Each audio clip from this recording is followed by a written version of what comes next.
Good afternoon everyone, welcome back of another vlog of our channel. আজকে শনিবার আর আগের ব্লগে যেরকম বলেছিলাম স্কুবিকে কালকে তো নিয়ে এসেছি কেরল থেকে, বাট ওর মাথায় একজন ডগ বাইট করার জন্য মাথায় এবং চোখের কাছে দুটো উন্ড রয়েছে, তো সেই জন্যই ডক্টরের কাছে যাচ্ছি।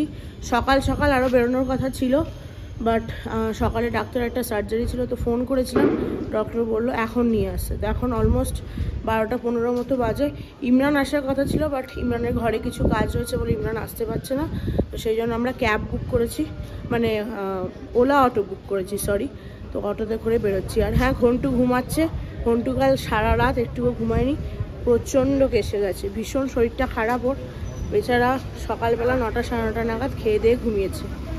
যাই হোক, সন্তোষ চলে এসে সন্তোষকে বলে দিয়েছি এবেলার খাবার। আপাতত ডাক্তারটা দেখিয়ে আসি, দিয়ে এসে তারপরে বাকিটা আমি করব।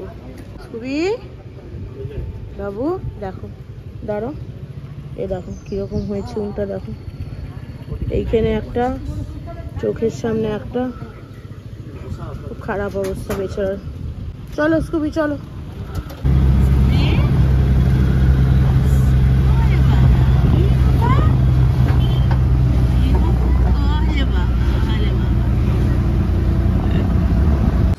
দেখানো আমাদের হয়ে গেছে। 3 দিন আসতে হবে, প্রেসক্রিপশনটা নিয়েছে রাইট? 3 দিন আসতে হবে, কারণ যেহেতু কোন কুকুর কামড়েছে। আমি অ্যাকচুয়ালি সত্যি কথা বলতে ওনাকে বলতে একটু ভয় পেয়েছিলাম, সেই জন্য আমি একটু অন্যভাবে বলেছি যে একজনের বাড়িতে গেছিলাম, সেখানে পেট ডগ কামড়ে দিয়েছে। যাই হোক, অ্যাকচুয়ালি ডক্টর ভীষণ কড়া এবং রাগী, আমার নিজেরই ভয় লাগে। তো বললো কি 3 দিন আসতে হবে, যেহেতু অনেক ডগ থাকে এবং হতে পারে না অনেক ডগের ভ্যাকসিন ঠিক মতো যদি না করা থাকে সেক্ষেত্রে ইনফেকশন হয়ে যাওয়ার চান্স থাকতে পারে।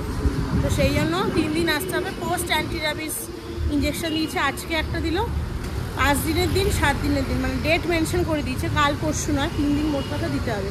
আর তাছাড়া পেইন কিলার দিয়েছে, অ্যান্টিবায়োটিক দিয়েছে, আর ওখানে লাগানোর একটা ক্রিম দিয়েছে, মানে স্প্রে লোশন দিয়েছে। আর এখন তো ইঞ্জেকশনের সাথে পেইন কিলার আর তোমার ওই অ্যান্টিবায়োটিক ইঞ্জেকশন দিয়ে দিয়েছে অলরেডি, মানে অ্যান্টি র্যাবিস দিয়েছে, অ্যান্টিবায়োটিক পেইন কিলার ইঞ্জেকশন দিয়ে দিয়েছে। যাই হোক, চলো বাড়ি যাই এবার, 1টা মতো বাজে। এই যে আমাদের স্কুবু। চল রে ভাইয়া, সব হো গিয়া? সব হো গিয়া। চলো মাটন বানাতে হবে। যে মাটন ম্যারিনেট করে রেখে গেছিলাম। আজকে আমাদের দুপুরের একদম সিম্পল খাবার, আলু ভাতে, এমনি ভাত, মুসুরির ডাল, আর আলু ভাজা করেছো না একটু? করেনি, আচ্ছা অর্ঘ একটু আলু ভাজা করে দিও। আলু ভাজা হবে, আলু সেদ্ধ, ভাত, ডালেই। আর রাত্রে বলেছে অর্ঘ আপাতত বিরিয়ানি এনে খাবে নাকি, তার সাথে নাকি মাটন খাবে, সেই জন্য মাটন করা হবে এখন। এইখানে ঘন্টুলাল আমাদের এখানে ঘুমো দিচ্ছে। বাবু বড় টায়ার্ড, সেই সকালবেলা খেয়ে দিয়ে যে ঘুমিয়েছে তখন থেকে ঘুমাচ্ছে, এত টায়ার্ড। কালকে সারাটা রাত শুতে পারেনি, এত কাশি এত কাশি। উঠেছে, উঠে দুধ খেয়েছে, খাওয়ার পর থেকেই কাশি। দুধটা খাওয়ার সাথে সাথেই মনে হয় কোনো ইরিটেশন হয় গলায় কিনা যায় না, অসম্ভব পরিমাণে কাশতে থাকে।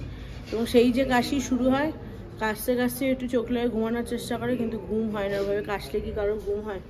সকালবেলা 9টার সময় উঠে তখন ঠিকভাবেও ঘুমিয়েছে, তখন উঠে পড়েছে, উঠে একদম বাইরে নিয়ে এসেছে অর্ঘ, এসে তারপরে ঘুমিয়েছে। তখন থেকে যে ঘুমাচ্ছে, বেঘরে ঘুমাচ্ছে, মানে আমরা আসলাম, পালুরা যে চিৎকার করলো, ওর কোনো হুঁশ নেই। ঘন্টু আসছি, ঘুমপু বাংছে বাবা, মুখ তো শুকিয়ে গেছে, গাটা গরম নাকি গো? মা বলো, তুই যে কালকে এত ঘুমালি, ভাইটা সারা রাত জাগা, শুনতে পেয়েছিলিস? মাঝখানে একবার উঠলি, তারপরে আর তো শুনতে পাসনি। মাটন বানাইছো? হ্যাঁ মাটন বানাইছি। নলি আছে? না নেই, নলি নেই, সত্যি নেই। 1:30 বাজে, রান্না বান্না অলমোস্ট কমপ্লিট, মাংসটা কষানো হয়ে গেছে। উনিকে বলে আসলাম দেখতে। এখন আমরা সবাই মিলে, আমি, অর্ঘ, সন্তোষ, সিকি, সবাই মিলে যাচ্ছি স্কুটি সার্ভিসিংয়ে দিতে। আমার 2জনের স্কুটি নিয়ে যাচ্ছি, তো আমারটা এদিকে আসো,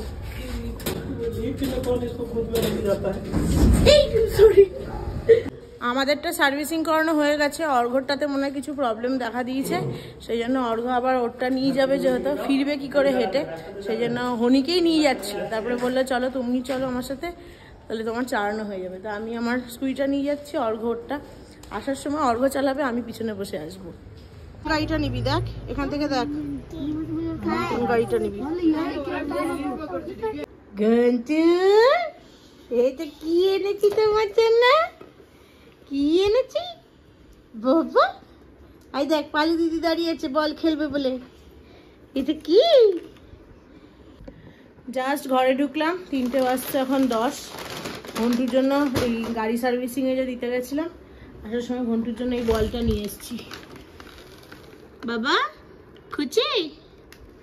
ঘন্টুর জন্য তো সেরকম খেলার জিনিস কেনা হয় না, ওই ইসেতে কোথায় ক্যানেলে যে গেছিলাম ওখানে গিয়ে ওর জন্য স্পাইডারম্যানটা কিনেছিলাম আর এই বল, আর যা অন্নপ্রাশনে খুচকাচ পেয়েছে। শিখি হওয়ার সময় প্রচুর কিনতাম, কিন্তু ঘন্টুর জন্য সত্যি বলছি আজ পর্যন্ত না কোনোদিনও গিয়ে জিনিস কিনে আনা যে ওর জন্য হাতে করে খেলনা কিনি না। তাই জন্য ভালো একটা বল নিয়ে যাই, খেলতে পারবে। আর এখানে ঘন্টুর সমস্ত জিনিস এসেছে। ফিডিং বোতল অর্ডার করেছিলাম 250 ml এর দুটো, এখানে প্যাসিফায়ার রয়েছে। হ্যাঁ ওটা তোমার, তোমার সব তোমার, সব তোমার। ঘন্টু চুলটা বেঁধে দিতে হবে, এত বড় হয়ে গেছে এখন, সব মুখের ওপর পড়ে। আরও রয়েছে এর মধ্যে সব ফিডিং বটলের নিপিল আর প্যাসিফায়ার দিয়েছিলাম 2 জোড়া, এই একটা আর এই একটা। এখানে সব বটলসের নিপিল রয়েছে, আর এই বটলটা নতুন অর্ডার করেছি। ঘন্টুকে যেমন ডাক্তার বলেছিল কি রাত্রের দিকে দুধ না খাওয়াতে, কিন্তু সত্যি বলছি একদিনও সম্ভব হয়নি। প্রথম দিনটা একটু ট্রাই করেছিলাম জল খাইয়ে রাখার, কিন্তু ও কোনো ব্যাপারই নয়, 5 মিনিট পর পর কান্না, সেজন্য দুধ ওকে খাওয়াতেই হয়, দুধ ছাড়া তার রাত্রিবেলা চলে না। যাই হোক অনেকটা দেরি হয়ে গেছে, বাইরে আজকে অসম্ভব গরম, মানে মনেই হচ্ছে না এটা ফেব্রুয়ারি মাস চলছে, একটু তো ঠান্ডা নেই। আর ব্যাঙ্গালোরে এইরকম গরম কি বলবো। বাড়ি এসেই একটু নুন চিনির জল লেবু দিয়ে করে খেলাম, এখন যাব স্নান করতে, স্নান টান করে উঠে তারপরে খাবো। 6:30 বাজে ফাইনালি আমি আর অর্ঘ বেরোচ্ছি একটু, আজকে যাব ইয়ালাঙ্কাতে হলটা দেখতে, যে হল দুটোর সাথে কথা বলা হয়েছিল ফোনে, 2 কি 3টে আছে এক্স্যাক্টলি, অর্ঘই কথা বলেছে ওই জানে। তো ওদেরখানে একবার যাবো, গিয়ে দেখবো কীরকম কি। শিখিও যাবে বলে বায়না ধরেছিল, বাট শিখিকে আর নিয়ে যাচ্ছি না, ওকে নিয়ে গেলে ওর বার্থডে, ওর আর ওর ভাইয়ের বার্থডে হিসাবে করা, তো একটু এক্সাইটেড বেশি হয়ে যাবে, তো সেই জন্য ওকে বলেছি যে আমরা ডক্টরের কাছে যাচ্ছি। যাই হোক অর্ঘ ওপরে গেছে, ওয়েট করছি নিচে, ও আসুক তারপরে বেরোবো।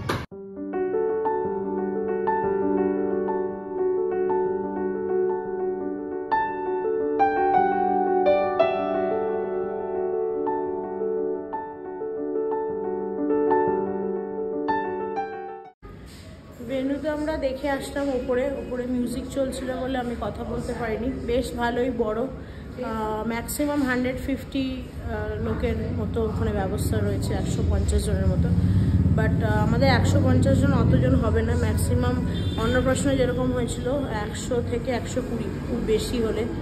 তো ঠিকঠাকই আছে। আরও এর আগে আরও 2টো হলে গেছিলাম, বাট সেই হল দুটো বিভিন্ন কারণে আমাদের পছন্দ হয়নি।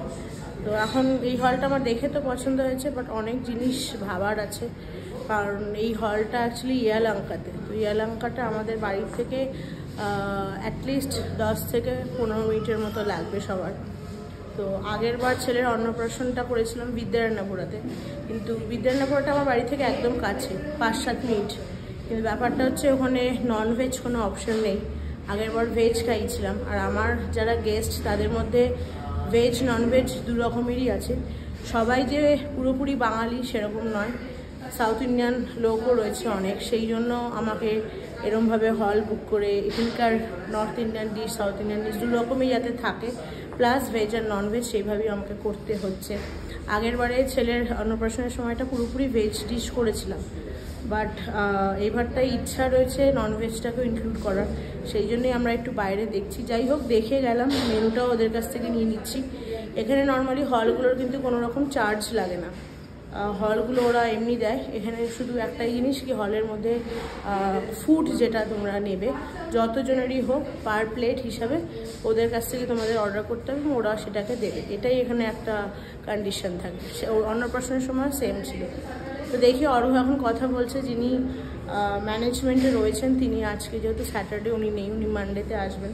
ওনার ফোন নাম্বারটা নিয়ে নিচ্ছি, বাড়িতে গিয়ে একবার ডিসকাস করি সবার সাথে, দেন তারপর ডিসাইড করবো। কি লাগলো বলো হলটা? হলটা অনেক বড়, যথেষ্ট বড় হল। তুমি তো মুখস্থ স্ক্রিপ্ট বলছো লাগছে। 200 লোকের কমপ্লিট হবে। আর আর আরে সবাই তোমার থেকে একটু শুনতে চায়, বলো একটু। 110 লোক যদি হয় তাহলে ওপরে অ্যাকোমোডেট করবে, ওর থেকে এক্সিড করলে নিচে। ফান্ডা হচ্ছে যত বেশি লোক অত প্রাইসটা নেগোশিয়েট করবে, কম লোক কিছু নেগোশিয়েশন হবে না। আর ওদের ডেকোরেটরস এগুলো নিলে তো? হ্যাঁ, ওদের নিজের ডেকোরেটর আছে।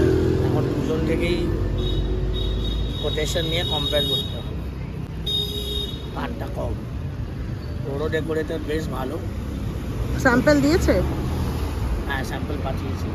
এমনিতে হলটার সব কিছুই আউটস্ট্যান্ডিং, সাইজ বলো, stage, sound system, power backup সব কিছু রয়েছে। ফুড অপশানও আমার হাতে অলরেডি মেনু কার্ড রয়েছে, veg non veg both options, অনেক অপশান রয়েছে, তার মধ্যে থেকে চুজ করতে হবে। আমরা আপাতত এটার জন্য রেডি আছি, তাও একটা দেখা যাক, বাড়িতে গিয়ে একবার ডিসকাস করি। কালকে হয়তো আরেকবার আসবো। ওনাদেরও একজন ডেকোরেটর আছে। নর্মালি হলগুলোতে কি করে, যেহেতু ওরা হলটা দেয়, মানে হলটা যেহেতু কোনো চার্জ লাগে না, সেক্ষেত্রে কি হয় যে ডেকোরেটার্স সেটা থাকে কি কোনো হলে কন্ডিশন থাকে কি ওদের থেকেই ডেকোরেটার্স, কেক সব কিছু ওদের থেকেই নিতে হবে। বাট এটাতে সেরকম কিছু ছিল না। তো যাই হোক, সেই জন্য আমাদের এদেরও ডেকোরেটর রয়েছে ডেফিনেটলি। তো ওনারও ফোন নাম্বারটা নিয়েছি, একবার ওনার সাথেও কথা বলে দেখব। তো কালকে আমাদের ডেকোরেটরের সাথে একবার আসার কথা আছে, যে আমার ছেলের অন্নপ্রাশনে বেলুন ডেকোরেশন করেছিল, খুবই রিজনেবল এবং খুব ভালো ডেকোরেশন করে। তো ওকে নিয়ে একবার আসবো, কালকে ইচ্ছা আছে। যদিও এখনও থিম সেভাবে কিছু ভাবিনি, যদিও অনেকগুলো স্যাম্পেল পাঠিয়েছে যে আমাদের ডেকোরেশন করেছিল আগেরবার, বাট সেরকম কিছু আপাতত পছন্দ হয়নি, সেগুলো একবার দেখবো। যাই হোক, তো ওর কাছ থেকেও একবার কোটেশন নিতে হবে, প্লাস সেম ডেকোরেশন যদি এদের যে ডেকোরেটর তাদের দিয়ে করাই তাহলে কীরকম কী মানে পড়বে, সেটা দুটোরই কোটেশন নেওয়ার আছে। তো এই আর কি, এখনও অনেক কিছু মাথায় রয়েছে, অনেক রকম প্ল্যান রয়েছে, দেখা যাক কতটা কি হয়। আপাতত হলটা আমাদের খুবই ভালো লেগেছে। এখন বাড়িতে গিয়ে একটু মা বাবার সাথে ডিসকাস করি, বাবার সাথে মানে আমার শ্বশুরমশাইয়ের সাথে একটু কথা বলি। কারণ ওই যে বললাম ডিস্টেন্সটা একবার ভাবছি, কারণ অলমোস্ট আমার ফ্ল্যাট থেকে এটা 7 থেকে 8 কিলোমিটার, যদিও একদম মেইন জায়গায়। তো আসতে কারোর সমস্যা হওয়া উচিত না, বাট ওই একটু দূরে। তো যাদের নিজেদের ট্রান্সপোর্ট নেই তাদের পক্ষে হয়তো একটু ডিফিকাল্ট হলেও হতে পারে।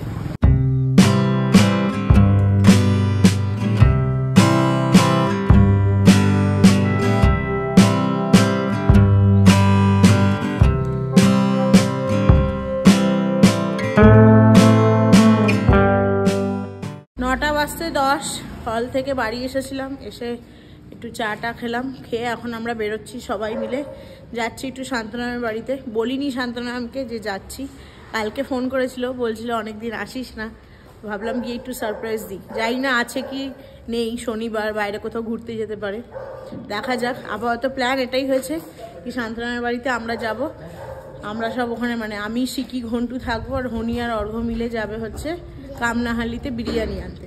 দেখা যাক, শান্তনাম যদি বাড়িতে থাকে তাহলে তো এই প্ল্যানটা ওয়ার্ক করবে, আর না থাকলে অন্য কিছু ভাবতে হবে।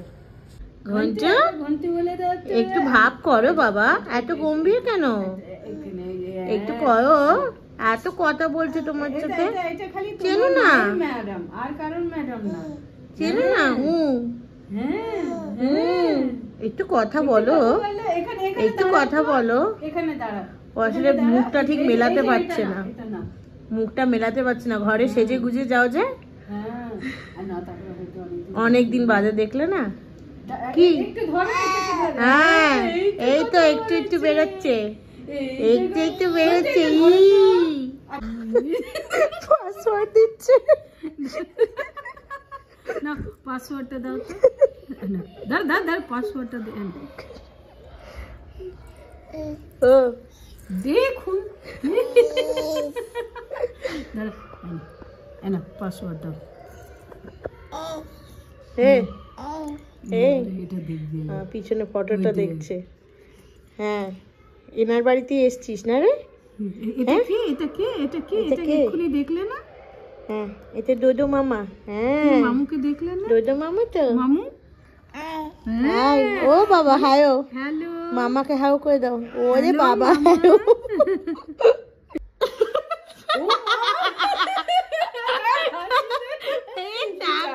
আচ্ছা ঠিক আছে, ধরে ধরো। ঝুঁকছে। ও দেখ আমার হাত থেকে টানছে রে। ও দেখো ঝুঁকে। কি রে আবার ঝুঁকছে, আবার ঝুঁকছে। ওই দেখ বিস্কুট দিয়ে চা দাও। কোনটা বিস্কুট দিয়ে চা? বুচুর দিয়ে চা? হ্যাঁ, আরে বাবা, আস্তে আস্তে আস্তে, অল্প অল্প করে নিয়ে নিচে। পুরোটা কামড়ি নিলাম। আরেকটা না।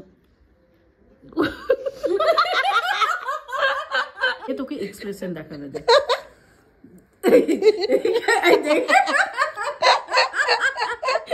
পাকটি বুড়া বল না, একদম পাকটি বুড়া। এসে দেখে এরকম করে মুখটা ফুলিয়ে বসেছিল। মুখটা শান্তনামকে আসলে অনেকদিন বাদে দেখে চিনতে পারছে না, মুখ ফুলিয়ে বসে একটাও কথা না, আমাকে দেখে আমার দিকে ঝুলে যাচ্ছে। এখন বসে বসে চা খাচ্ছে কাকা দাদুগুলোর মতো। চা পাচ্ছে না, কাপের ভেতরে সে চা সেই জল তলায় চলে গেছে।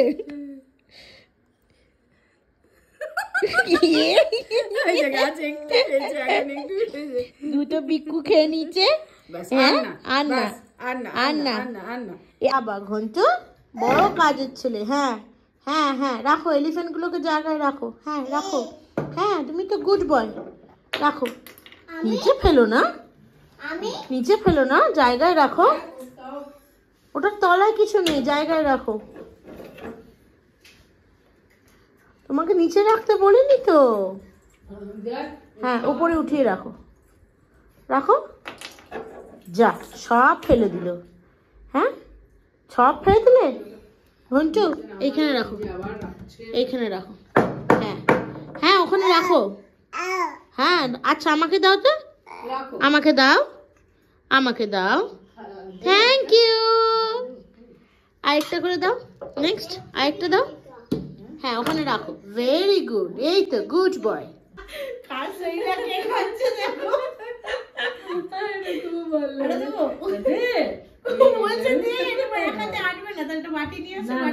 তোমার বয়সটা কত? 8 বছর? এবার তো সেরেলাক খাওয়ারই বয়স। ওটা সেরিলাক না, সেরেল্যাক। সেরেলাক সেরেল্যাক ঠিকই বলেছে। আরে আমার ছোটবেলায় ছিল না ওই জনসন বেবির যে ক্রিম গুলো হয়, ওগুলো মাখতে কি ভালো লাগতো, গন্ধটা এখনো মনে হয় কি ওগুলো মাখি। এই বুড়োটাকেও দেখো, অবশ্যই এ খাচ্ছে তো, আর এরটা কোনো ব্যাপার না। 11:30 বাজে, অনেক গল্প গুজব হলো, ফাইনালি আমরা যাচ্ছি। Tata, good night. টাটা, চলো, অনেক দেরি হয়ে গেছে। অর্ঘই তো একটু আগে আসলো। হ্যাঁ, খাবারগুলো নিয়েছো? এবার ফিশ ফ্রাই খাবো, তোরা বিরিয়ানি খা। আমাদের তো ফিশ ফ্রাই এসছে। হ্যাঁ, ফিশ ফ্রাইটা এখানে খাওয়া যেত যদি একটু অর্ঘ তাড়াতাড়ি। অনেকটা দেরি হয়ে গেছে, কুকুরগুলোকে দেওয়া হয় না। চলো চলো। হ্যাঁ, অর্ঘ তো আসলে 11টার পরে। তাতে কি হয়েছে, গ্রিলের ওপর দিয়ে ভালোই দেখা যাচ্ছে, মসকিউটো মেশ লাগিয়েছি সুন্দর। চল টাটা, ফিশ ফ্রাইটা খাস। বাজে এখন 1:10। ফাইনালি ডিনার কমপ্লিট করে জাস্ট ঘরে আসলাম। আজকে অনেক দেরি হয়ে গেছে। শান্তনামের বাড়ি থেকে এসে প্রচুর কাজ সেরেছি আজকে, মানে লিটারালি দৌড়ে দৌড়ে সমস্ত কাজ করা যাকে বলে। তো যাই হোক, সমস্ত কাজ হয়ে গেছে। আজকে ডিনারটা অসাধারণ ছিল, একদম রাজকীয় ডিনার যাকে বলে। ডিয়ার ক্যালকাটা থেকে কামনাহাল্লিতে যেটা রয়েছে, একবার খেতে গেছিলাম, তো সেখান থেকে সমস্ত খাবার আজকে রাত্রে এসেছিল। তো আজকে ডিনারে ছিল আমাদের ফিশ ফ্রাই, তার সাথে কাসুন্দি, চিকেন বিরিয়ানি, মাটন কষা, তার সাথে ছিল রায়তা, স্যালাড, আর লাস্টে ছিল কোল্ড ড্রিঙ্কস। যাই হোক, খাওয়া দাওয়া হয়ে গেছে। এখন আমার কিছু রয়েছে ঘরের কাজ, রোজকার যেগুলো থাকে, ছেলের বোতল ধোয়া, স্টেরিলাইজ করা, আরও রয়েছে। আর অর্ঘর অফিসের কিছু কাজ রয়েছে, অর্ঘ অফিসের কাজটা করছে। আর ঘন্টু আর শিখি এখনও ঘুমায়নি, তারা বাইরে খেলছে। যাই হোক, চলো আজকের ব্লগটাকে তাহলে এখানেই শেষ করছি। আজকের ব্লগটা ভালো লেগে থাকলে do like, share, comment and subscribe to our channel. সবাই ভালো থেকো, সুস্থ থেকো। দেখা হচ্ছে খুব শিগগির একটা নতুন ব্লগ নিয়ে। ততক্ষণের জন্য টাটা।